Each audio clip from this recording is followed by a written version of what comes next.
Carta 3. Estas cartas conduzem você a uma dimensão espiritual mental que transcende o plano humano de atividades e assuntos e, por isso, serão melhor assimiladas se antes forem precedidas por um período de quietude e relaxamento. Acalme a sua mente, se for possível, e entre em um estado de silêncio interior. Somente quando você estiver nesse estado completamente receptivo, estas cartas poderão penetrar em seu pensamento humano com a sua realidade. Meu ilimitado amor celestial impulsiona-me a voltar uma e outra vez para escrever à humanidade, com a intenção de que finalmente quando, como muitos, você estiver preparado para recebê-lo, possua o conhecimento que lhe permitirá transcender sua humanidade e fundir-se com o Pai Consciência, o verdadeiro amor consciência, no qual realizam-se todas as coisas generosas e preciosas. Como disse antes e quero reiterar, toda a minha missão na Terra foi impulsionada pelo amor e foi dirigida somente ao ensinamento da verdade da existência. Pois sem este conhecimento não há esperança de redenção do trabalho árduo que a humanidade nasceu para suportar. Eu sei que esta afirmação trará muito pesar aos seguidores sinceros e dedicados da religião cristã e àqueles que concentraram sua fé inteiramente na pessoa de Jesus. Mas digo a verdade, para que você consiga desfazer-se da condição humana que o impede de compreender plenamente a verdade universal e a verdadeira natureza da condição espiritual humana que eu chamei de Reino de Deus. Você deve afastar-se dos velhos dogmas de salvação pelo sangue do Cordeiro, a Trindade e outras crenças e vir com a mente perfeitamente aberta e receptiva para a verdade da existência. Nenhuma outra salvação é possível. Deus não pode salvar você, uma vez que, se a humanidade ignora os fatos da existência, continuará cometendo os mesmos erros terrenos até o fim dos tempos, assim criando sua própria enfermidade e miséria. O que você deve entender é que, seja qual for a crença do homem referente à salvação dos pecados, este é um erro humano, posto que a lei de causa e efeito é imponderável e é uma característica natural, inerente e intrínseca da existência. Não se pode separar os efeitos da causa e nem se pode apagar a causa e continuar tendo os efeitos. Esta é a verdade, em cada nível do ser. Agora você pode estar suficientemente avançado em seu pensar para poder receber a seguinte verdade fundamental referente à sua existência terrena: a lei de causa e efeito. O semear e colher é o efeito visível do que você conhece por eletromagnetismo, e ninguém que tenha qualquer conhecimento de ciência poderia esperar que Deus deixasse de lado as leis do eletromagnetismo, as quais são atividade, ligação, rejeição. A atividade, ligação, rejeição, ou movimento, atração, repulsão são os impulsos fundamentais da existência e da própria consciência humana, os quais originaram suas formas visíveis de vida e são os únicos instrumentos ou ferramentas da criação. Eles são responsáveis pela formação da substância ou matéria, pelo desenvolvimento das formas individualizadas e, finalmente, pela própria personalidade em todos os entes vivos. Em razão de que estas leis são fundamentais para sua existência individualizada, é impossível evitá-las. Portanto, você não pode ignorar os problemas inerentes à sua existência individualizada e acreditar que Deus salvará você deles. Sua única esperança de finalmente escapar, de sair do círculo da experiência humana é reconhecê-lo e admiti-lo e depois trabalhar minuto após minuto para transcendê-lo e por fim fundir-se e fazer-se em pureza de mente, coração e ação, com a consciência universal amorosa, o Pai que faz o trabalho amoroso. Ao mesmo tempo, ao crescer no conhecimento da verdadeira natureza do Pai em seu interior, transcendendo você e em tudo o que lhe rodeia, você chegará a possuir uma fé constante, a qual poderá recorrer em todas as circunstâncias para obter a inspiração, o poder e a elevação diretamente do Pai que está em seu interior e ao seu redor. Você chegará a saber que realmente é o Pai quem o apoia e o guia rumo ao reino do Pai consciência amorosa. Você verá clara e abundantemente que, embora o Pai seja universal, ele também é individual para você. Ele o conhece e é consciente do seu pensamento e de seus problemas. No Pai consciência amorosa estão à sua espera soluções perfeitas para serem reconhecidas por você. Quando você reconhecê-las, for flexível e estiver disposto a escutar, estará livre da dor. Enquanto não estiver disposto a escutar, nunca receberá em plenitude o Pai consciência amorosa. Vou contar uma parábola. Imagine uma criança que grita e esperneia porque quer um sorvete. O tempo todo. Enquanto faz este barulho, seu pai espera pacientemente à porta de seu quarto para mostrar que trouxe para ela sorvete e fruta. Talvez você pense que esta parábola é improvável e, no entanto, é o que acontece. As mães se lembrarão de ocasiões em que os filhos se mostraram aflitos por alguma coisa e negavam-se a escutar o que elas tentavam dizer a eles, mas elas já tinham a solução. Esperando apenas que eles se acalmassem e enxugassem suas lágrimas. Vejo o duro esforço das pessoas. Suas lágrimas e minha compaixão é sem limites. Você está sendo escutado. Mas no contexto de sua consciência atual há pouco que eu possa fazer. Não posso liberá-lo das amarras e correntes de tantos anos de pensar e agir ignorantes. Vejo a dor que os sermões ignorantes perpetuam nas igrejas, nas celebrações e nos púlpitos. Vejo as nações e seus povos tentando resolver tenazmente as dificuldades que surgem dos valores, culturas e crenças religiosas tradicionais. Vejo as limitações em seu viver diário, a falta de satisfação de suas necessidades e de seus propósitos e o sofrimento que emana das relações de todo tipo. A consciência coletiva que está emanando do mundo é um miasma de temores, ressentimentos, aborrecimentos e turbulência emocional de desejos apaixonados, vingança e esgotamento, entrelaçados com a compaixão, a determinação de elevar a consciência do mundo e o empenho na busca do amor incondicional daqueles que receberam inspiração e um grau de iluminação. Aproximo-me das pessoas que me chamam e trabalho com elas para aliviar suas angústias. Mas seu esquema mental e suas crenças estão tão fortemente gravadas em seus cérebros, que minha verdade não pode alcançá-las para trazer novo conhecimento às suas mentes. Ainda que brevemente e de maneira imperfeita. Muitas ouviram. Faltou a elas, no entanto, a valentia para aceitar novas ideias e falar claramente. Além disso, não havia chegado o momento certo para atravessar as barreiras da consciência humana para ensiná-las. Mas agora é o momento certo. Vocês entraram em uma nova distribuição de frequências vibratórias que permitirá mais facilmente elevarem-se acima da materialidade da era precedente. Esta afirmação pode parecer estranha, mas há uma reserva de conhecimento referente às energias que vocês ainda não começaram a entender. Neste momento, não há mente terrena capaz de compreender. Para vocês é possível apenas imaginar o espectro de energia, o que não é a verdade. Assim, será de grande ajuda para você se puder aceitar minhas afirmações com confiança, porque elas são a verdade.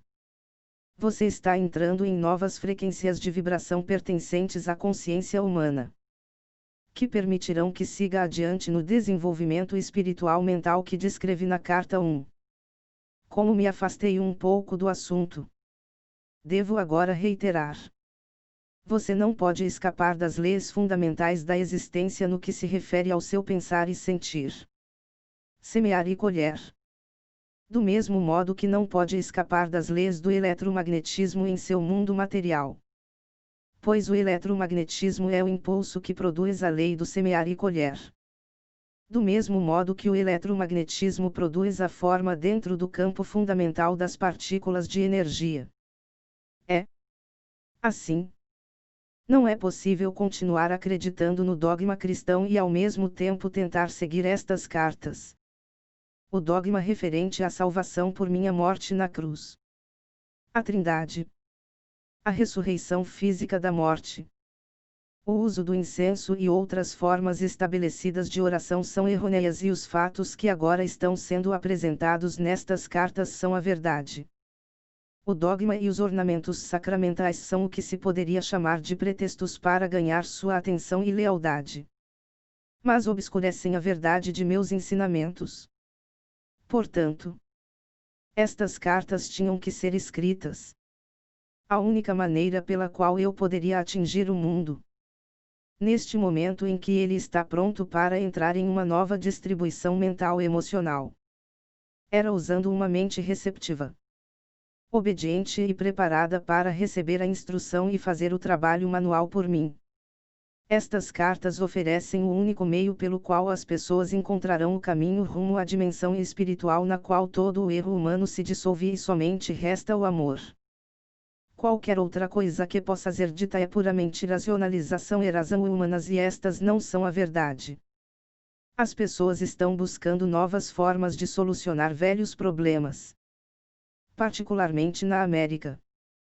Mas até que compreendam a verdadeira natureza da vida, do ego e das leis da existência, apenas aumentarão a força do ego e sua dor continuará. Enquanto registro para você nas páginas seguintes a simples verdade que trouxe há 2 milênios. Lembre-se de que esta verdade permanece constante e consistente. Portanto, só é possível aprofundar sua compreensão da verdade, não alterá-la. Você se deu conta, enquanto lia as 2 primeiras cartas, de que tudo o que eu falava às pessoas da Palestina era uma consequência direta de ter percebido a realidade da existência no deserto, isto é, de que nada era sólido. Você lembra que em meu estado transcendente, ao olhar as rochas, areias, montanhas e águas do Mar Morto abaixo de mim, tudo parecia ser como um cintilar de partículas. A rocha, areia, montanhas e água distinguiam-se umas das outras simplesmente pela diferença de intensidade do cintilar de partículas e pela aparente densidade delas dentro do clarão. Não há outra maneira pela qual eu possa descrever o que Sexta, quando estava na Terra, para transmitir os fatos referentes à verdadeira substância da matéria e à aparente construção sólida do mundo. Em linguagem moderna, o cintilar de partículas provavelmente seria chamado de vibração de partículas. Talvez se pudesse combinar os 2 termos e descrever a realidade visível mais fundamental como um cintilar de partículas 2. Isso transmite o sentido da incandescência luminosa na qual Sexto as partículas dançarem. Tendo dito tudo isso como introdução para o relato de minhas atividades na Palestina, deixe-me levá-lo para um outro dia. 2000 anos atrás. Quando o sol brilhava. O céu estava limpo, azul claro e comecei a subir as colinas com meus discípulos, em uma tentativa de afastar-nos para descansar, meditar e orar. Mas isso não aconteceria. Tínhamos pensado em escapar. Porém, apesar de dizer para as pessoas quais eram as nossas intenções, primeiro nós fomos seguidos por uns poucos, que então avisaram outros de que estávamos indo para os montes. Embora tivéssemos pedido que voltassem aos seus lares, os poucos logo se tornaram um grande grupo de pessoas que nos seguia a certa distância. Insistiam em que eu falasse com elas. Você pode se perguntar por que elas estavam tão ansiosas para me escutar. Intuitivamente elas sabiam que eu falava palavras de vida. Sempre mostrei a atividade do Pai ao seu redor e isto deu a elas esperança e ajudou-as a ver o mundo com um novo olhar. Falei do amor e elas se sentiram confortadas. Foi por isso que pude dizer, sabendo que elas me entenderiam e que estariam de acordo comigo: venha a mim você que está cansado e oprimido e darei a você descanso. Meu jugo é suportável e minha carga leve. Elas sabiam que, quando eu pronunciava estas palavras.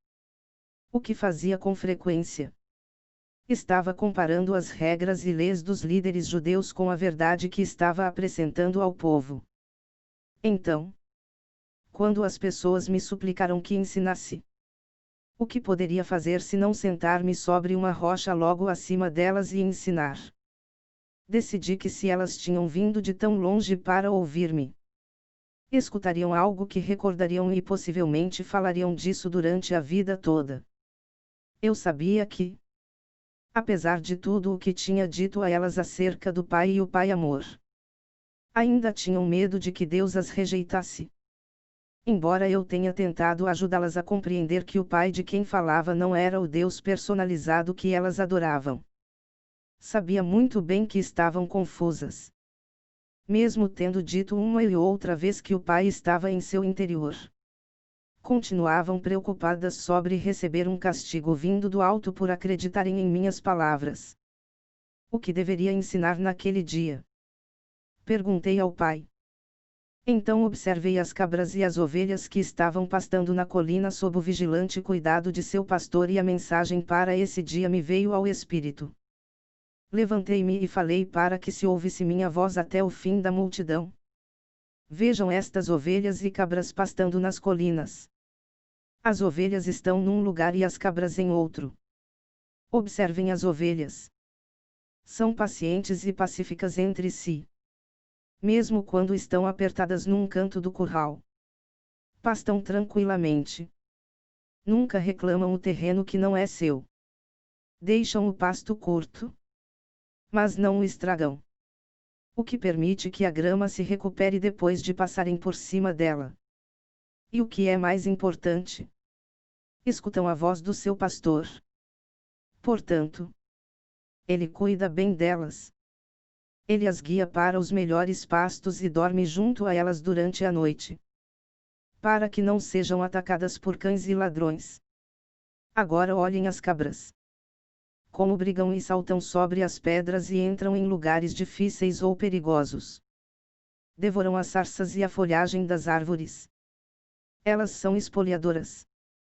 Se não fosse por sua utilidade para o homem, não haveria outro lugar para elas a não ser ficarem amarradas o dia todo ou serem enviadas para o deserto. Vejo-os aí embaixo e sei que no meio de vocês há muitas ovelhas e que também há muitas cabras. Houve alguns murmúrios aborrecidos. Mas, em geral, as pessoas se davam empurrões e puxavam o cabelo uns dos outros, apontando as cabras, rindo e concordando com a cabeça. Era bom vê-los rir e assim continuei. Vocês podem reconhecer as ovelhas pelos seus lares, pelo modo como convivem com os vizinhos e como são vistas por toda a comunidade. Assim também vocês podem reconhecer as cabras. É possível que elas tenham muitos amigos. Houve um forte clamor da multidão. Não! Seguido de muito riso. O pastor segue as cabras e cuida delas. Ou elas têm que se cuidar sozinhas e chegar por si mesmas em casa à noite para ser ordenhadas. De novo a multidão ria e respondia de maneiras distintas. Algumas muito engraçadas e engenhosas. E assim é com aqueles que são ovelhas e aqueles que são cabras. Vocês recebem a proteção do Pai se são ovelhas e não são protegidos se são cabras. Porque vão teimosamente seguindo seus próprios desejos todos os dias e possivelmente deixando atrás de si um rastro de destruição. Digam-me. O Pai pode proteger aqueles que são cabras. A multidão estava em silêncio, mas escutando atentamente. Vocês dirão então que o Pai está zangado com as cabras e não as protegerá. Ou dirão que, assim como o pastor cuida das suas ovelhas e cuidaria das cabras se elas permitissem, o Pai ama as ovelhas e as cabras da mesma forma, mas não pode protegê-las igualmente por causa do comportamento natural das cabras. Considerem também os hábitos de alimentação das ovelhas e das cabras. As ovelhas se contentam comendo somente a erva para a qual seus estômagos estão perfeitamente preparados. Mas as cabras comem qualquer coisa que encontram e não respeitam sua constituição. O mesmo acontece com aqueles que não cuidam do alimento de suas mentes. Pois não têm nenhuma meta fixa ou propósito claro. Como as cabras. Não percebem quando o alimento mental é prejudicial ou os leva por caminhos equivocados em suas vidas diárias. Ou mesmo os arrasta para um mito nocivo ou um engano perigoso. Eles vão em rumo, recolhendo o equivalente mental de zarças, sapatos velhos, pedaços de pano, folhas, cardos ou ervas daninhas.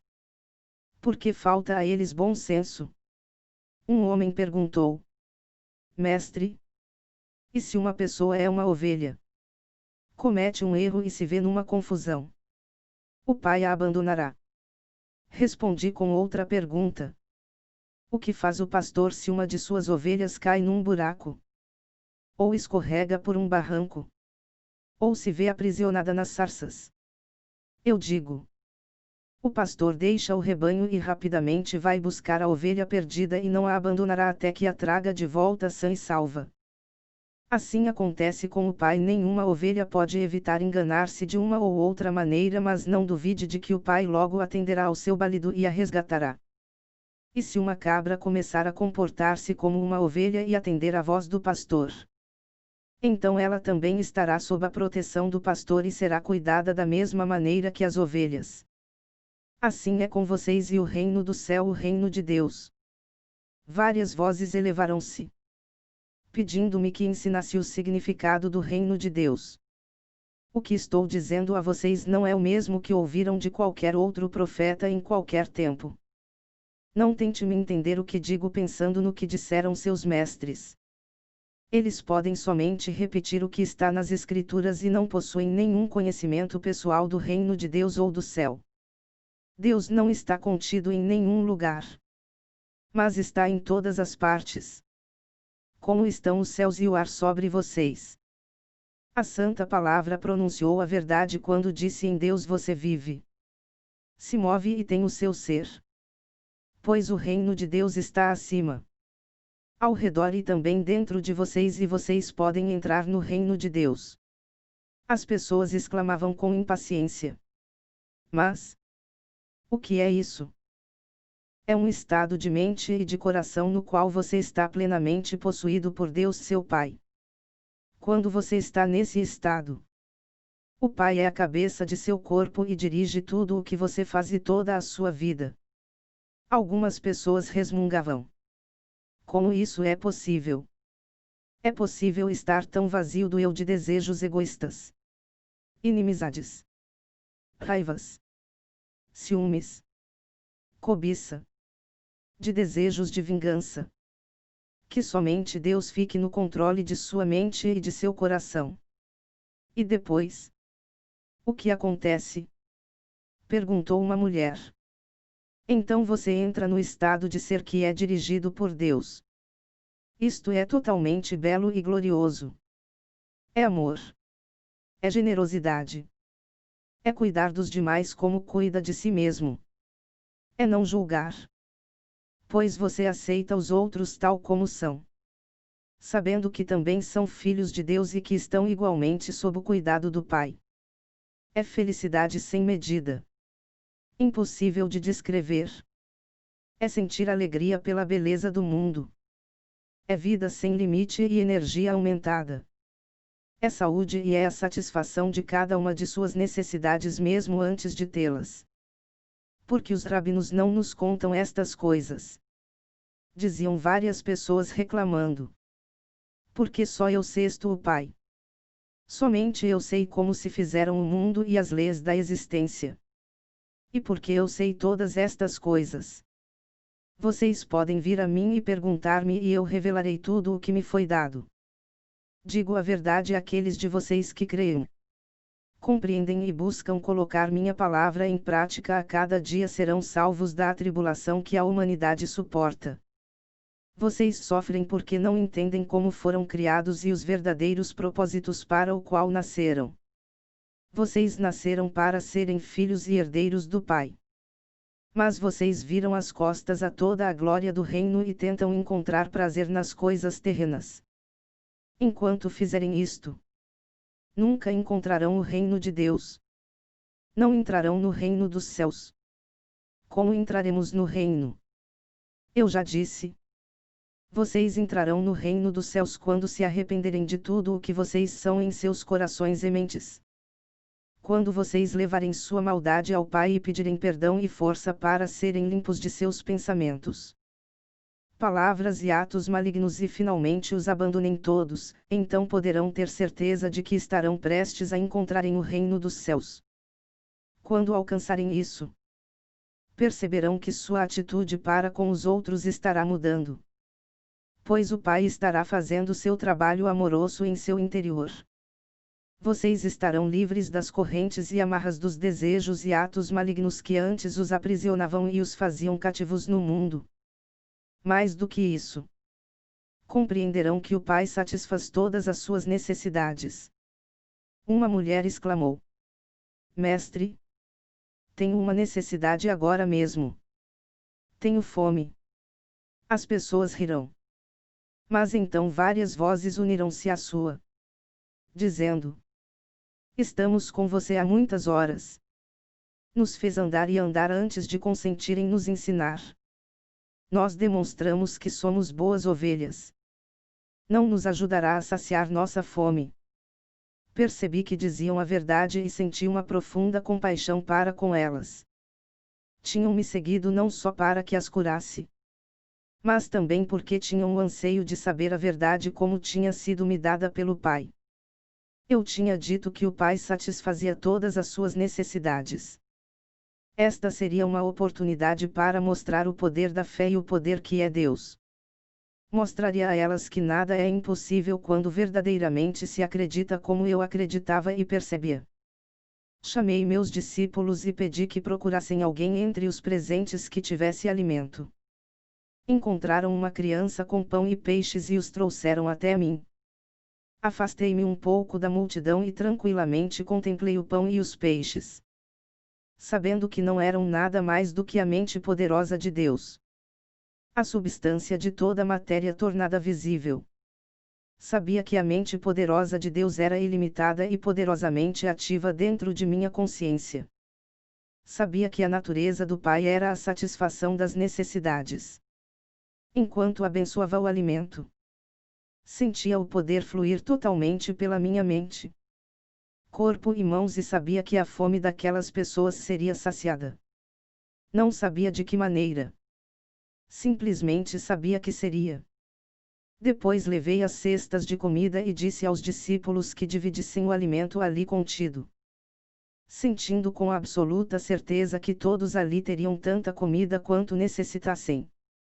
Ao cortar o alimento em pedaços e distribuí-lo, o mesmo se multiplicava e assim foi acontecendo até que toda a multidão teve sua fome saciada. Várias cestas ainda restaram com sobras do alimento. Assim demonstrei que a matéria tudo o que é visível no universo é mente/consciência tornada visível pela vibração das partículas 3, o que a ciência chama de partículas 4. Mudanças na vibração das partículas e, portanto, mudanças na matéria acontecem como consequência das imagens/movimento poderosamente dirigidas, disciplinadas, focadas pela energia da mente/consciência. Quando, com uma consciência amorosa, se age puramente para fazer o bem aos outros. Os únicos limites ao trabalho amoroso do Pai no mundo são os limites que a mente do homem coloca nesse trabalho. Tais mudanças na matéria só podem ocorrer quando a consciência do homem está em perfeita harmonia e unida ao Pai Consciência Universal. Ainda que assombrados por receberem o alimento desta maneira, as pessoas e meus discípulos não compreenderam como tal coisa tinha se realizado. Apenas puderam concluir que era o maior milagre que tinham visto. Isto também confirmou para eles a crença de que eu era o Filho de Deus. Numa outra ocasião, eu estava sentado debaixo de uma árvore nos arredores de Betesda, rodeado por aqueles que tinham trazido seus doentes para que fossem curados. Como sempre, Maravilharam-se ao vê-los recobrarem a vida e a saúde e perguntavam-se como tais milagres podiam ser feitos. Outra vez tentei fazer com que compreendessem o poder da fé. Nos evangelhos está escrito que eu disse que se um homem possuísse a fé do tamanho de um grão de mostarda, poderia mover montanhas. Esta afirmação é uma interpretação errônea do que verdadeiramente eu disse e revela o pouco que meus discípulos e os evangelistas compreendiam dos meus ensinamentos quando nós estivemos na terra. Se alguém tivesse a fé do tamanho de um grão de mostarda, o que significa isso? Como se pode medir a fé de tal maneira? Fé é fé. É um poder de total convicção que toma conta da mente e não pode ser submetida a um tamanho. A fé que surge de sua necessidade de crer em algo. Porque tal crença servirá a seus propósitos de algum modo, pode ser poderosa e forte. Mas nunca pode ser estimada com um conceito de tamanho. A crença é ainda mais forte. A crença é o fruto do ouvir dizer e da lógica. Porque você ouviu alguma coisa e está convencido de que o que ouviu ou leu é verdade. Desenvolve uma profunda crença no que ouviu. Você crê que é verdade. Você crê de uma maneira total e completa que desafia qualquer contradição. Constantemente eu dizia às pessoas: creiam que receberão e receberão. Contudo, eu sabia que seria quase impossível que as pessoas algum dia tivessem a fé para realizar milagres. Pois não importava o quanto explicasse a verdade. Elas nunca teriam o intenso conhecimento que me foi dado no deserto. Mas agora relato em alguma medida a história de minha permanência na Terra. Na Palestina. Com a intenção de que você, meu leitor, comece a perceber e a compreender o conhecimento que me foi dado durante minha iluminação. Minha intenção é dar a você conhecimento. Saber algo de ouvir é o que se ouve de alguém. Mas não se pode comprovar realmente que seja a verdade. Conhecer é saber alguma coisa que foi dita ou que você leu, e as novas informações tornam-se conhecimento porque o que você ouviu ou leu coincide logicamente e com realismo com todos os pedaços de conhecimento que você já tem e que pode compreender e crer de maneira realista e lógica. Você sabe que o que sabe é verdadeiro. Você tem um sentido de convicção. Até agora, alguns de vocês tiveram fé em Jesus Cristo, mas se pareciam a crianças precoces. Sua fé foi em parte cega e obediente. 5. Porém entrelaçada a muita dúvida. Portanto, quaisquer que fossem as suas necessidades, dependiam de Jesus para que a obra se realizasse. Mas na realidade, muito do que vocês creem ter recebido diretamente de Jesus foi sua própria fé em Jesus que se tornou visível na forma das coisas pedidas. Ainda que esta fé ingênua seja muito importante para seu bem-estar. Aqueles de vocês que são capazes de avançar no caminho espiritual rumo à perfeição devem agora alcançar um nível mais profundo de verdadeiro conhecimento sobre a relação entre a mente e a matéria. Sem este alicerce, as pessoas continuarão se emaranhando em mitos religiosos e ficarão aprisionadas na miséria da condição humana. Quando estava na Terra, eu disse a verdade às pessoas. Mas ela foi continuamente mal interpretada. O que eu realmente disse sobre a fé foi isto. Vejam esta grande árvore. Cresceu desde a menor semente que se possa imaginar. Vejam o tronco enorme, os galhos e sua frondosa copa. Todo este enorme crescimento originou-se de uma pequena semente. Como aconteceu tal coisa? De onde vem toda a madeira da árvore e a frondosidade que a ornamenta? Isto não é tão milagroso quanto os milagres que eu realizo para vocês dia após dia. O crescimento desta árvore não é tão obra do Pai quanto a cura que recebem os enfermos. Pergunto: o que é uma semente? Vocês podem responder-me: não? Não podem. Mas vou dizer o que é. É uma entidade diminuta de conhecimento da consciência. É o conhecimento consciente daquilo em que se transformará. É um fragmento de consciência retirado da consciência criativa divina. É um fragmento do poder da mente, procedente do poder mental do Pai, o qual, ao ser plantado na terra e regado pela chuva, começará a vestir a si mesmo com a matéria visível da qual possui o conhecimento no fundo de si mesmo. Este conhecimento é verdadeiro, é firme, é forte e sem desvios. Este autoconhecimento corporificado na semente é uma convicção da consciência. Todas as formas de vida surgem deste conhecimento unidirecionado de si, uma convicção na consciência. Esta convicção na consciência é o que separa a terra inanimada e as rochas de tudo o que vive e cresce sobre a face da terra. Onde não existe convicção da consciência ou conhecimento da identidade, não há crescimento. A consciência dentro da terra e nas rochas permanece como consciência em uma forma adormecida. Portanto, se você pudesse crer no que pede tão poderosamente como a semente de mostarda conhece a sua própria identidade, poderia fazer qualquer coisa que quisesse. Se você pudesse levar dentro de sua mente uma semente o plano aperfeiçoado de seus objetivos mais profundos e saber sem qualquer dúvida que ela pode crescer e chegar à perfeita realização, você poderia ver essa semente maravilhosa ganhar vida própria, que logo se manifestaria em sua vida. E com toda certeza você poderia mover as montanhas de sua vida, essas montanhas que se colocam em seu caminho e o impedem de alcançar tudo o que você deseja. Montanhas que, em momentos de imprudência e de pensamentos mal elaborados, você criou para si mesmo. Se compreende-se a criação e a existência, você poderia viver uma vida de total liberdade, realizações sem limites e alegria transcendente. Busque a compreensão e verá que, pouco a pouco, a compreensão virá em sua direção.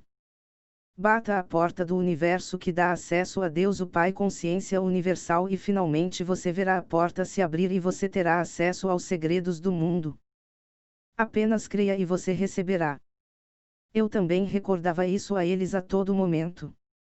Somente aqueles de mente e coração puros realizarão essas coisas poderosas.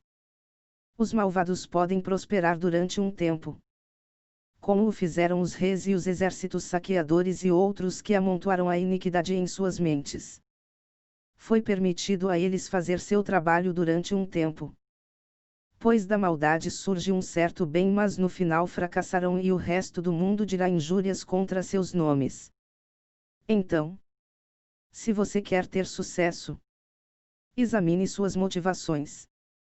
Os desejos que surgem simplesmente do anseio egoísta de riquezas ou conforto, no fim acabam em desengano, doença e morte. E a você que lê estas palavras, digo: não deixe ninguém se atrever a negar a verdade que trago. Até que você também tenha andado o caminho da renúncia de si que eu percorri na terra e que tenha alcançado a mesma união com o Pai e as alturas do conhecimento e a compreensão indiscutível que possuo. Quando você tiver alcançado tudo isto, já não terá nenhum desejo de negar essa verdade e será incapaz de deixar de se unir a mim e ensinar ao próximo. Até esse momento, mantenha-se em paz e não deixe que ninguém conheça sua ignorância.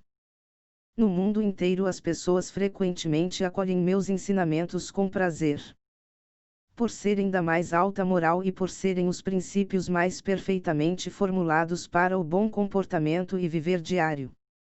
Contudo, afirmam rapidamente que as histórias sobre os milagres devem ser deixadas de lado, pois estes são aberrações das leis naturais do universo e são impossíveis. Este tipo de pensamento levanta barreiras ao futuro progresso do desenvolvimento científico e espiritual do qual a mente humana é capaz. De fato, não vim à Terra para apresentar uma nova religião ou um código moral mais alto do que aquele dado por Moisés nos 10 Mandamentos. Meu propósito foi o de trazer uma nova percepção de Deus como Criador e a compreensão da existência em si mesma. Deste conhecimento deveria surgir uma nova forma de viver. A atitude correta para com minha missão na Terra neste terceiro milênio é a de reconhecer que os milagres que eu realizei estão mais além da capacidade do ser humano médio neste momento. No entanto, tais milagres foram exemplos do que pode ser alcançado no futuro. Quando as mentes das pessoas estiverem plenamente imbuídas do verdadeiro conhecimento da existência e estiverem também, por meio da fé, da meditação e da oração, totalmente sintonizadas e impregnadas da consciência universal vida/amor. Foi realmente verdade que andei sobre as águas. Quando meus discípulos embarcaram para cruzar o lago. Se você leu a narração bíblica deste incidente, perceberá que meus discípulos tinham me deixado para trás. Ansiava pela oportunidade de afastar-me de qualquer contato humano. De retirar-me para as colinas para mais uma vez entrar em profunda meditação. Permitindo que a minha consciência se unisse à dimensão universal da consciência de Deus. Enquanto estive nesse estado espiritual que transcende a consciência humana, toda a consciência física desapareceu e fui elevado em êxtase na corrente universal da vida. Soube que a vida universal era tudo. Que a vida era a realidade de meu ser e que tudo o mais eram aparências mutáveis, transitórias da vida universal, tornadas visíveis. Soube e senti que eu era a própria vida e que ao introduzir-me na consciência da vida mais além da consciência terrena, as leis que governavam meu ser físico eram transcendidas e já não se aplicavam à carne e ao sangue de meu corpo humano. Desejei mover-me neste novo estado transcendente e sexta a mim mesmo saindo da caverna flutuando. Sexta meus discípulos no lago e soube que estavam em aflição 7. Sem esforço desci flutuando a colina em direção à margem e, ao retomar o contato com meus assuntos humanos habituais, no caso os meus discípulos, encontrei-me repousando sobre as águas. No entanto, ainda estava no estado em que percebia plenamente que eu mesmo era a vida individualizada e, portanto, que meu corpo estava banhado pelo poder vital que continuava me deixando mais leve e transformando a estrutura atômica de meu estado físico. Você deve entender que ouvir e pensar no estado de consciência humana e a ascensão à compreensão transcendente da vida universal. Quando a consciência pessoal já está afastada da condição corporal e plenamente fundida no Pai Consciência Universal. Pertencem a duas dimensões totalmente diferentes do ser. A consciência humana pode receber inspiração do Pai Consciência Universal. Mas a inspiração que se recebe se mistura à condição humana e frequentemente é mal interpretada. Segundo o conhecimento armazenado que já controla o cérebro e, portanto, os próprios processos mentais. Lamentavelmente, a inspiração que você recebe é contaminada e distorcida por suas atuais crenças fortemente arraigadas. Considere que o estado de percepção e compreensão transcendente emerge da condição física. O cérebro já não está no controle. Já não possui influência sobre o estado de percepção transcendente que é a verdade essencial. Esse estado já não é mais controlado ou afetado pelas crenças humanas. Esse é um estado de o que realmente é, que está por trás da manifestação visível da existência. Em vez de estar na dimensão humana de o que se acredita que a existência é. É nesse estado de consciência transcendente que os milagres não são mais do que o trabalho normal da lei universal. Antes de continuar com esta narração de minha vida sobre a Terra, quero destacar novamente que tudo o que há no universo é um estado de consciência particular e individualizada tornada visível. Tive que descer do meu atual estado de consciência de amor universal para experimentar de novo minha vida na Terra, que continua impressa de maneira duradoura na energia da consciência do mundo em si, a qual remonta ao momento de sua criação. Você deve compreender que, quando deixei meu corpo na Palestina, deixei para trás tudo o que pertencia àquela vida. Tinha cumprido minha missão. Portanto, quando morri na cruz fui libertado. Fui elevado em luz gloriosa para participar da luz. Para ser a luz e para regozijar-me na luz. Que é amor universal. Vida. Beleza. Harmonia. Ventura e êxtase. Mover-se entre diferentes níveis de consciência não é tarefa fácil ou agradável. É somente porque minha missão na Terra não ficou completa. Quando morri na Palestina. Que volto agora para ajudar você a preparar sua entrada na nova era. Uma fase nova da existência individualizada na Terra. Talvez você compreenda o que quero dizer com o desconforto deste empreendimento. Se tentar recordar-se de alguma profunda tristeza que sentiu em sua vida e puder observar que sua reação atual possui quase o mesmo grau de tensão e estresse emocional da ocasião em que tal acontecimento se deu. Refletir sobre algum sofrimento ou tristeza passada trará a você vontade de chorar. Você sentirá a depressão e a antiga angústia retornando ao reviver aquele momento em sua imaginação. Pode ser que você queira se afastar das pessoas porque sua consciência já desceu de seu estado anterior de equilíbrio feliz e de paz para experimentar. Mais uma vez, as vibrações e as formas da consciência inferior que você criou no momento inicial de seu sofrimento. A mudança de ânimo indica uma mudança em suas energias de consciência. Uma elevação das vibrações de consciência trará a você uma elevação mental, emocional e física e fará com que você se sinta feliz. Uma redução de suas energias de consciência rebaixará o funcionamento de todo o seu sistema e você sentirá que uma depressão se inicia ou, ao menos, uma queda do otimismo que sentia anteriormente. Estou explicando um fato da existência. Seu universo inteiro manifesta as diferentes frequências de vibração das partículas de energia da consciência. Ao moverem-se as frequências para cima ou para baixo, de um nível para outro. Também as estruturas físicas e visíveis manifestam níveis de energias diferentes. Isso produz uma mudança nos padrões mentais e emocionais e da aparência. Ao descer do meu estado de consciência para voltar a entrar nas condições de meus tempos na Terra. O que me move é tão somente meu amor pela humanidade. Faz 2000 anos que os cristãos estão revivendo o trauma de minha crucificação. Alguns, inclusive, experimentaram o estigma, que nada mais é do que uma resposta emocional histérica e mórbida àquilo que acreditam que suportei. Essas pessoas se superexcitam até viverem picos emocionais próximos ao frenesi, imaginando a angústia dos meus sofrimentos antes de minha morte. Sua gratidão emocional pelo que suportei lança-os em um estado de estresse físico. Isso está sendo escrito num dia de Sexta-feira Santa e vim especialmente para falar acerca de minha crucificação. Vim para dizer que você deve abandonar todo o drama referente à recordação daquele dia. Morri e isso foi, para mim, uma libertação maravilhosa. Já é tempo de que as pessoas acordem de seu longo sonho e compreendam a existência como ela realmente é e a verdade a respeito de minha crucificação, a qual esteve oculta até este momento.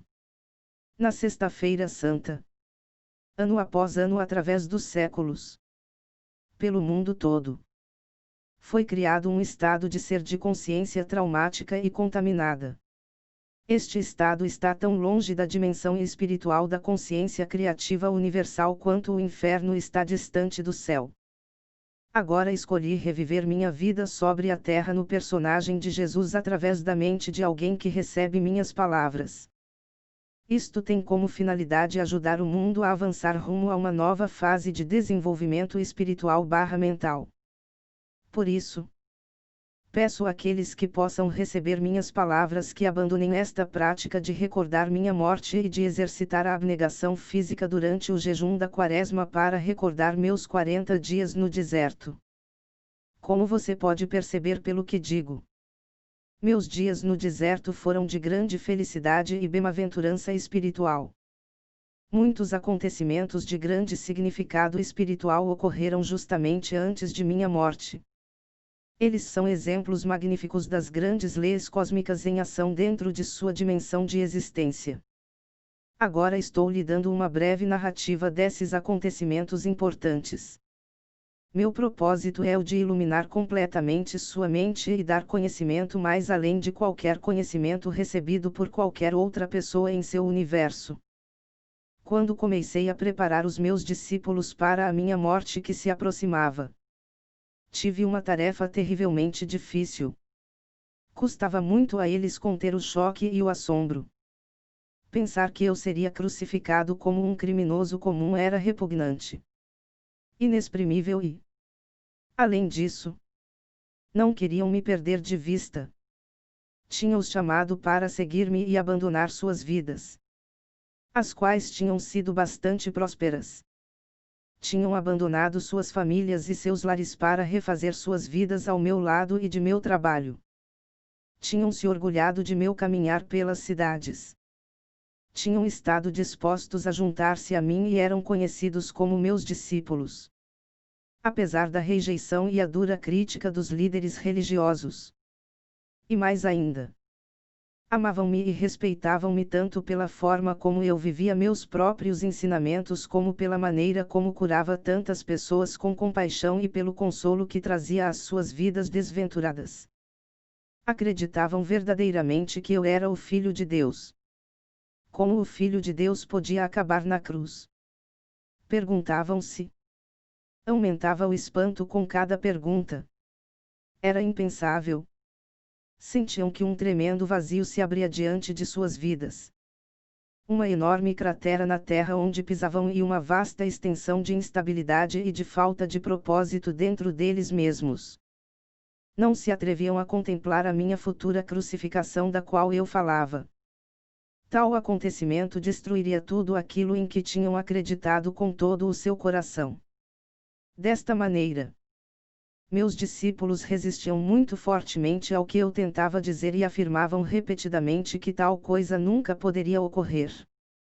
Agi com firmeza contra suas teimosas negativas e finalmente sentiram-se obrigados a silenciar seus argumentos e a aparentemente aceitar que tal coisa poderia ser possível. Disse a eles que depois de minha morte me veriam de novo e que esperava que continuassem o trabalho que eu tinha começado. A dor e as discussões que eu tinha provocado entre meus discípulos também me afetaram profundamente. Não era tarefa fácil ir a Jerusalém, onde o meu destino me esperava. Acima de tudo, perguntava-me se estaria à altura daquele grande desafio para a resistência. Seria capaz de transcender a condição física e entrar no Pai Consciência Universal e ali ficar até morrer. Às vezes eu me sentia profundamente assustado diante do Calvário. Mas não me atrevia a revelar esse temor a meus discípulos. Assim, comecei minha última viagem em direção a Jerusalém com grande confusão de sentimentos. Por um lado, estava cansado de curar, falar e ensinar às pessoas que me escutavam boquiabertas e não tinham nenhuma real compreensão do que eu tentava dizer.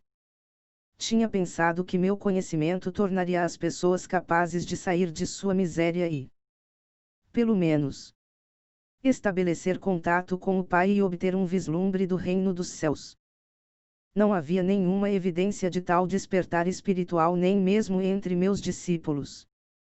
Meu desapontamento e sentido de fracasso trouxeram-me contentamento ao pensar em abandonar a vida terrena rumo à gloriosa existência que sabia que me esperava depois da morte. Ao mesmo tempo, perguntava-me como poderia suportar a dor da crucificação. Ao longo de minha missão, meu estado mental era mais ou menos pacífico e consistente, frequentemente em júbilo, com os pensamentos focados no Pai Consciência Amorosa, autor de todo ser. Sabendo que bastava pedir e o que pedisse rapidamente seria manifestado. Eu seria capaz de manter minha serenidade quando fosse apresentado diante do conselho, levado para a crucificação, pregado na cruz com meu peso pendurado pelas minhas mãos. Como estava dando lugar a dúvidas e temores. O nível normal das frequências de minha consciência estava baixando. Eu estava descendo novamente às frequências da consciência do plano terreno. Voltei a ser vítima de minha antiga agressividade que me incitava a atos irracionais, que eu não teria sequer considerado quando estava em meu estado anterior de total harmonia com o Pai consciência amorosa. Minhas dúvidas e conflitos se exteriorizavam em minha vida como emoções e impulsos humanos que eram opostos à lei cósmica do amor. Primeiro aconteceu o episódio da figueira.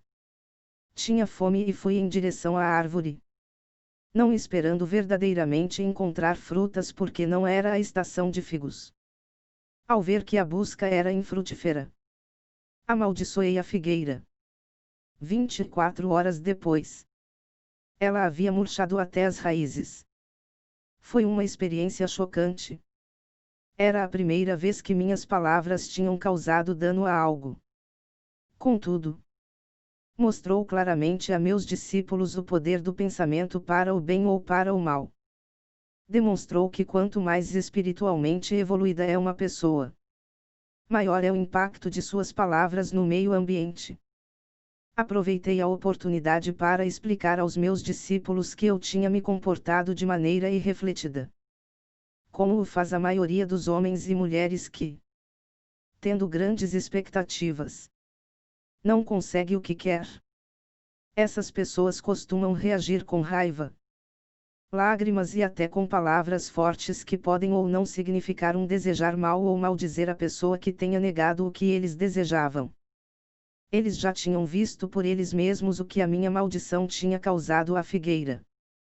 Agora deveriam compreender que, tendo uma forte convicção, poderia ser concedido a eles qualquer coisa que pudessem desejar ou imaginar.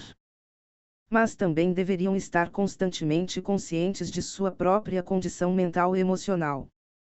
Não deveriam guardar rancor dos outros, mas sim perdoar rapidamente, do contrário, poderiam causar muito mal àqueles com quem estivessem ressentidos. E isto seria devolvido a eles no devido tempo, como a colheita do que semearão. E mais ainda, tal como é a semeadura, assim é a colheita. Sabia que o que eu tinha causado à figueira inevitavelmente retornaria para mim de uma ou outra maneira. Então levei os meus discípulos para o templo. Muitos anos tinham se passado desde que eu tinha estado lá e sabia que minha visita serviria para desencadear os acontecimentos que levariam à minha crucificação. Algumas pessoas me reconheceram e comecei a ensinar em resposta a seus pedidos. Foram se juntando mais pessoas e os agiotas se amontoaram, começando a reclamar. Seus gritos e queixas barulhentos interromperam a linha de meu pensamento enquanto ensinava. De repente, a cólera tomou conta de mim. Havia ali pessoas sérias que me rodeavam e desejavam ouvir palavras de vida, as quais em breve não poderia mais pronunciar. E ali estavam mercadores que viviam vendendo animais para os sacrifícios que não beneficiavam ninguém. Aqueles homens somente traziam dívidas e miséria às pessoas. Senti o sangue subir-me à cabeça. Empurrei as mesas espalhando o dinheiro e expulsei do templo os homens de coração duro. Então houve uma tremenda comoção de gritos e lamentações. Alguns brigavam para apanhar o dinheiro. Os mercadores amaldiçoaram-me chamando-me de malvado, dizendo que eu fazia o trabalho de Beelzebu e outros 1000 demônios mais. Os sacerdotes, os fariseus e todas as pessoas que valorizavam os sacrifícios do templo vieram correndo para averiguar a causa do barulho e da confusão. Ouviram a história dos mercadores e se sentiram tão ofendidos com meus atos que se lançaram aos gritos em condenações e lamentos para assim impressionar os sacerdotes. Cada um protestando mais alto do que seu vizinho, demonstrando seu horror pelo que eu tinha feito. Nunca antes tinha se visto tal coisa no templo. Até mesmo aqueles que antes tinham me escutado estavam incomodados pela minha obstinação e se perguntavam que tipo de homem eu poderia ser. Estavam juntos vendo os acontecimentos quando os sacerdotes e fariseus se aproximaram e os convenceram de que eu tentava destruir tudo aquilo no que acreditavam, pregando um Deus falso. totalmente contrário a qualquer coisa que tinham ouvido falar nas sinagogas. Os sacerdotes passaram a eles a sua própria raiva ultrajada e convenceram-nos de que meu pecado também os contaminaria. Se continuassem a dar ouvidos às minhas loucuras.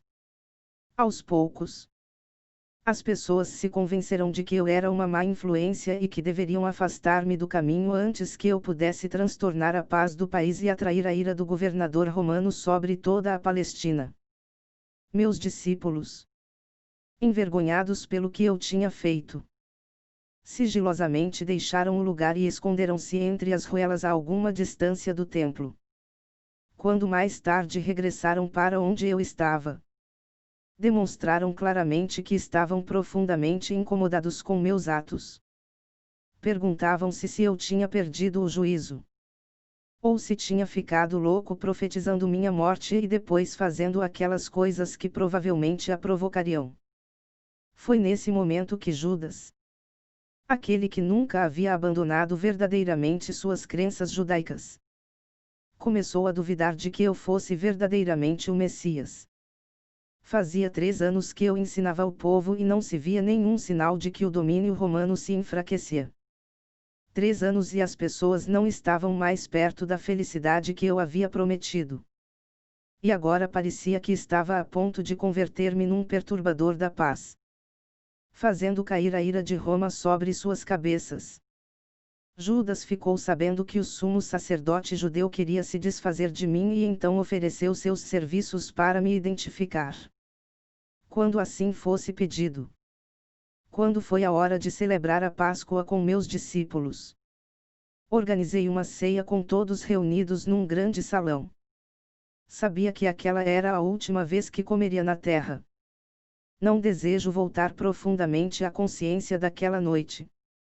Senti grande tristeza por ter que deixar meus discípulos que tinham me servido tão bem. Com a tristeza, todos os meus temores e conflitos reaparecerão. Tive momentos de profunda autopiedade. Senti que ninguém compreendia o que havia procurado fazer pelo meu povo e o sacrifício que estava disposto a fazer por ele. João estava contando uma expressiva história sobre a última noite dos israelitas no Egito, antes de escaparem para o deserto. Falava das instruções de Moisés ao chefe de cada família para que matassem um cordeiro sem mancha, que o cozinhassem de certa maneira e pintassem com aquele sangue as portas das moradias israelitas. Porque naquela mesma noite viriam os anjos para matar todos os filhos primogênitos dos egípcios e o seu gado. Com vivacidade, recordou a agitação dos egípcios ao despertarem e encontrarem o primogênito de cada lar ensanguentado, sem que nenhum tivesse se salvado. Era o tipo de história horrível que eu rejeitava por não ter nenhum valor para a pessoa que buscava a verdade espiritual mais elevada. Eu me perguntava até que ponto meus discípulos realmente tinham entendido quando eu falava de seu Pai Celestial e seu amor por toda a humanidade. Como podiam entusiasmar-se com o pensamento de anjos matando os primogênitos dos egípcios quando eu tinha dito com toda a clareza que Deus, o Pai, era amor? Mas os judeus sempre haviam se preocupado com o derramamento de sangue para redimir seus pecados. Até mesmo Abraão, o fundador da nação israelita, convenceu-se de que devia levar o seu único filho ao deserto, matá-lo e oferecê-lo em sacrifício a Deus. Um pensamento pagão e revoltante. Pensei nos sacrifícios de animais no templo, amando a todos os seres vivos da criação como eu amava. Esta prática era para mim uma abominação. E agora eu estava a ponto de ser levado para a morte porque tinha me atrevido a pronunciar as palavras da verdade. E quando considerava o tão pouco do meu conhecimento que tinha conseguido transmitir, perguntava-me por que eu tinha sido enviado em tal missão. Senti de repente um estremecimento de ressentimento e raiva se entrelaçar aos sentimentos habituais de amor para com aqueles homens. Com certo cinismo, perguntava-me que sinal poderia deixar que fosse uma recordação eficaz, para que os meus ensinamentos retornassem às suas mentes quando já não estivesse com eles. Se podiam esquecer tão rapidamente todos os meus ensinamentos sobre o amor do Pai e desfrutar a horrível história da Páscoa. Enquanto eu ainda me encontrava na mesma sala com eles, de que se recordariam quando morresse como um malfeitor na cruz. A mais desprezível das mortes. Depois pensei que, se o derramamento de sangue os comovia tanto, daria a eles sangue para que se recordassem de mim. Com essas reflexões irônicas apanhei um pão. Parti-o. Passei-o a meus discípulos e disse que o comessem. Comparei o pão partido com o futuro de meu corpo partido e pedi que repetissem o partir o pão e o distribuir em lembrança do sacrifício de meu corpo para trazer a verdade sobre Deus e a verdade sobre a vida. A verdade sobre o amor. Percebendo que eu estava com um humor estranho, pararam de comer. Escutaram. Pegaram o pão e comeram em silêncio. A seguir, tomei minha taça de vinho e a entreguei, dizendo que cada um devia beber dela, posto que era o símbolo de meu sangue que logo seria derramado, porque tinha me atrevido a trazer a verdade da existência. Sexta, que meu tom de voz tinha tocado a alguns deles. Sobriamente, cada um tomou um gole e depois passou a taça para quem estava a seu lado. Mas ainda não diziam nada. Percebiam que eu estava sério e que já não toleraria mais discussões. Então eu disse que um deles me trairia. Em segredo entendia os seus motivos e sabia que ele era uma parte necessária da futura sequência de acontecimentos. Simplesmente cumpria o papel que sua natureza o levava a desempenhar. Eu sabia que ele sofreria muito e senti compaixão por ele. Mas guardei estes pensamentos só para mim. Ao mencionar que um deles me trairia, disse a Judas que saísse para fazer rapidamente o que tinha que fazer. Os discípulos despertaram, se perguntando se realmente aquela era sua última ceia comigo. Havia muita angústia emocional. Perguntas, inclusive recriminações por tê-los colocado em tal armadilha. Outra vez, perguntaram-se o que fariam de suas vidas depois que eu me fosse. Perguntavam-se qual seria seu lugar na comunidade se eu fosse crucificado. As pessoas zombariam deles. Queixavam-se. Ninguém voltaria a confiar no que dissessem. Profundamente entristecido pela resposta egoísta diante de minha situação, assegurei a eles que não tinham que temer por sua própria segurança. Deveriam abandonar-me e não haveria ligação entre eles e a minha crucificação. Sugeri que depois de minha morte se dispersassem e voltassem para a Galileia. Pedro comoveu-se profundamente e reagiu com violência, negando que algum dia me abandonaria. Mas, é claro, foi o que ele fez. Mesmo depois de todo o amor que tinha por meus companheiros e de tudo o que desejava obter para eles. Naquele momento de minha própria necessidade, ainda encontrava total falta de compreensão. Até resistência. Sua única preocupação era sobre o que poderia acontecer a eles. Não houve nenhuma palavra amável, oferecimento de ajuda ou angústia pela minha dura prova futura. Como era duro o coração humano! Pensei. Quantos penosos séculos teriam que passar antes que a humanidade pudesse ir mais além de sua própria dor e sofrimento para sentir talvez uma faísca de amor e compaixão para com outros desafortunados que se encontrassem numa situação pior do que a deles. Porém, ainda que profundamente decepcionado e mesmo machucado por suas reações egoístas, compreendi-os e procurei dar aos meus discípulos coragem para enfrentar o futuro e assegurei que sempre estaria com eles, mesmo quando estivesse fora de suas vistas. A obra que eu tinha começado seria promovida desde o além. Não os deixaria sozinhos. Conheceriam e sentiriam minha presença e isso os consolaria. Disse que se agarrassem à recordação do tempo em que eu tinha estado com eles. Alertei que haveria muitos que continuariam o caminho com o conhecimento que eu havia dado, mas que estranhos buscariam acrescentar a voz da tradição e da razão aos meus ensinamentos. Minhas palavras seriam tão distorcidas que, Finalmente, já não revelariam a verdade original que eu havia trazido ao mundo. Quando disse que isso aconteceria, afligiram-se. Foram mesmo tomados pelo pânico. Fiquei aliviado ao ver que meus ensinamentos não tinham sido em vão apesar de tudo. Que não tinham entrado em ouvidos totalmente surdos. Pediram-me que contasse mais, mas levantei as mãos e disse que isso era tudo o que eu podia dizer. Nesse ponto, senti que havia dito tudo o que eu tinha querido dizer enquanto estava na terra e que meu discurso aos homens havia sido cumprido. Tudo o que mais profundamente desejava era retirar-me ao silêncio e encontrar paz e conforto em meu contato com o Pai. Deixamos o salão e fomos andando até o Monte das Oliveiras. Mas o estado de meus discípulos era de conflito interno. Temor e dúvida. A maioria deles foi embora para unir-se com suas famílias e amigos que estariam celebrando sua própria Páscoa. No jardim havia uma rocha especial cujo formato lembrava uma pequena caverna. Gostava de refugiar-me do vento dentro dela. De modo que ali me sentei e orei, buscando um caminho para a grande harmonia que já havia desfrutado no passado. Sabia que quando me movesse para sintonizar-me com o Pai Amor, meus temores se dissolveriam e estaria num estado de paz e de total e absoluta confiança.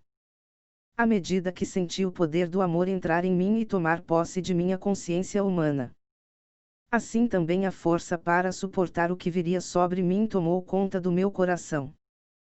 Seria capaz de permanecer dentro do amor e dar amor aos outros até o fim.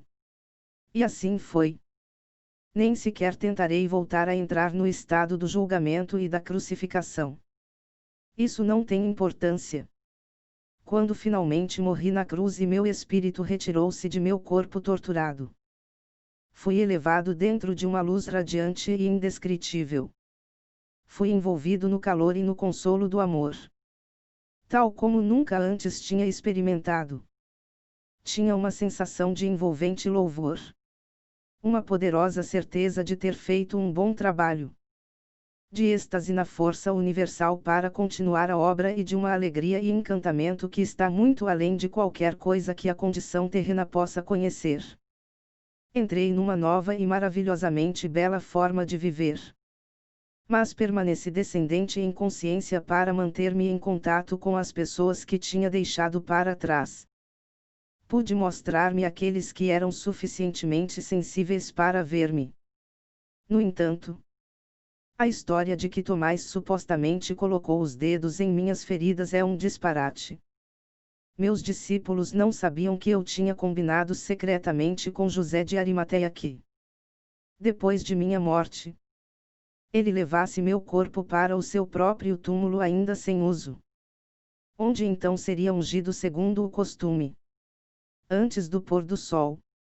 Depois, quando a noite chegasse e todos em Jerusalém estivessem cumprindo o Shabat, ele, ajudado por 2 serviçais de confiança, a cavalo levaria o meu corpo, às escondidas durante a noite e por caminhos ocultos durante o dia, a uma montanha nos arredores de Nazaré, na Galileia.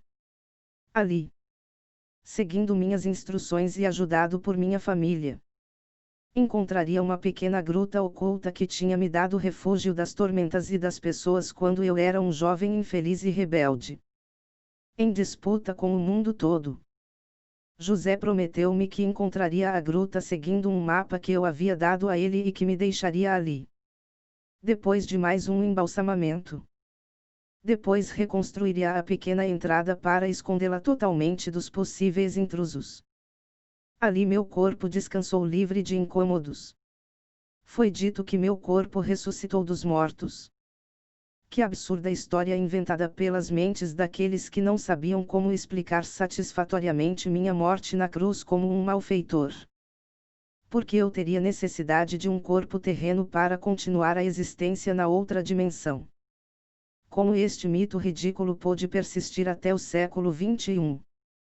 Isto dá a medida da falta de compreensão dos cristãos. O fato de até hoje terem aceitado cegamente tal dogma. Pense nisto com cuidado.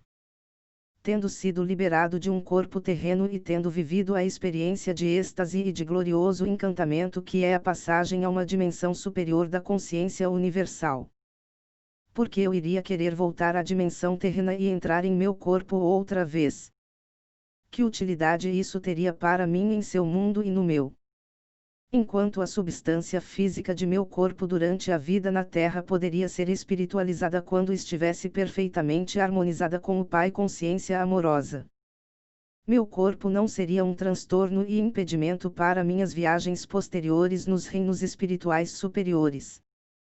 As coisas visíveis não são mais do que uma manifestação das frequências vibratórias específicas na consciência, que produzem um cintilar de minúsculas partículas, criando um aspecto de matéria sólida. Cada substância visível possui sua própria frequência vibratória única. Uma mudança na taxa de vibrações produz uma alteração na aparência da matéria. Quando as energias da consciência mudam, também mudam as aparências da matéria.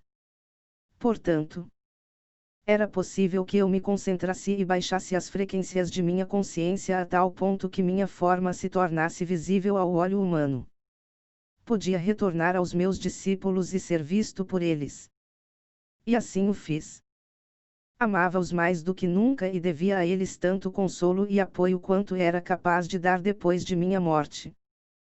Além disso, era necessário dirigir meu próprio poder dentro de suas mentes com o fim de dar a eles o ímpeto e a coragem para continuar a obra que eu havia começado. Porém, quero que você saiba que a consciência individualizada que tenha ascendido em frequências vibratórias até os portais da dimensão criativa universal transformar-se em luz individualizada. Uma consciência individualizada que não necessita de nenhum corpo para expressar e desfrutar de tudo o que a consciência gloriosa possa conceber nos reinos espirituais mais altos. É um supremo estado de ser e de encantamento sem nenhuma das necessidades, desejos ou impulsos experimentados por aqueles que não tenham ido mais alto e além do ego. Enquanto você vive na Terra, sua mente permanece ancorada em certos padrões de frequências vibratórias, presa num corpo que tem suas próprias necessidades. Se sua consciência verdadeiramente se elevasse para mais além destes padrões, seu ser terreno desapareceria. Quando eu estava preso num corpo, também estava, em grande medida, confinado a estes padrões de frequências vibratórias e de consciência.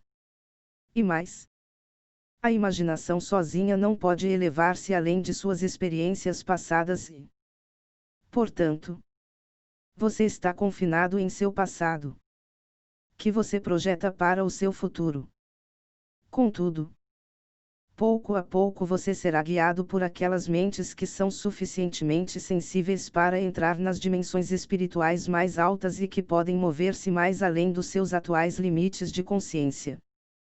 Elas registrarão para você essas maravilhosas experiências e estados do ser mais além dos seus, aos quais você mesmo poderá aspirar. Deste modo, você irá adiante em níveis ou passos de desenvolvimento espiritual. Cada passo traz a você uma visão mais elevada do que pode ser alcançado e, a partir desta visão, você formula uma nova meta. Com esta meta sempre presente, você trabalha para purificar-se da influência contaminadora dos impulsos de ligação-rejeição da existência terrena. Passo a passo você transcende o seu ego. Quando transcende o seu ego e ele morre dentro de sua consciência, você então está plenamente vivo no Pai consciência amorosa e encontra a realidade do reino dos céus em sua vida, em si mesmo e ao seu redor. Para permitir que você alcançasse estes picos de amor, alegria, harmonia e êxtase, eu vivi, trabalhei e morri na Palestina e vim agora a você nestas cartas. Não permita que o meu trabalho seja em vão nesta segunda vez. À medida que ler estas páginas, busque, medite e ore para receber inspiração. Chegará a sentir a resposta do Pai e, se escutar cada dia com atenção, Ouvirá a voz do Pai. Esta voz está sempre com você. Retire as barreiras criadas por sua própria vontade. Abra-se para receber a força, o poder, a inspiração e o amor diretamente do Pai Consciência Amorosa. Leia e releia estas cartas para que possam ser, finalmente, absorvidas em sua consciência. Enquanto você o fizer, estará viajando rumo à luz e irradiará luz para os demais. Tal luz não é luz como a da eletricidade, mas sim da mesma natureza da consciência universal que descrevi para você em minha carta 1. Portanto, enquanto irradiar a luz, irradiará o amor incondicional. Você promoverá o crescimento e o desenvolvimento espiritual de qualquer outro ser vivo. Desejará alimentar e nutrir. Trabalhará para promover proteção, cura e educação. Você desejará ajudar no estabelecimento da lei e ordem amorosa na qual todos poderão viver em harmonia, com sucesso e com prosperidade. Você estará no reino dos céus. Ao mesmo tempo, não se iluda. Enquanto são dados os passos para apresentar estas cartas ao mundo exterior, haverá exatamente as mesmas recriminações, a mesma condenação, os mesmos falatórios de Satanás, do diabo, como houve quando ensinei na Palestina. Ânimo! Reze para ter coragem. Aqueles que suportarem até o final se elevarão por cima da confusão e da violência e descansarão na paz e na alegria do reino. Traduzido por Almenara Editorial. Todos os direitos de tradução ao português reservados. Consulte para fazer uso do conteúdo em publicações impressas ou digitais. www.almenaraeditorial.com www.cartasdecristobrasil.com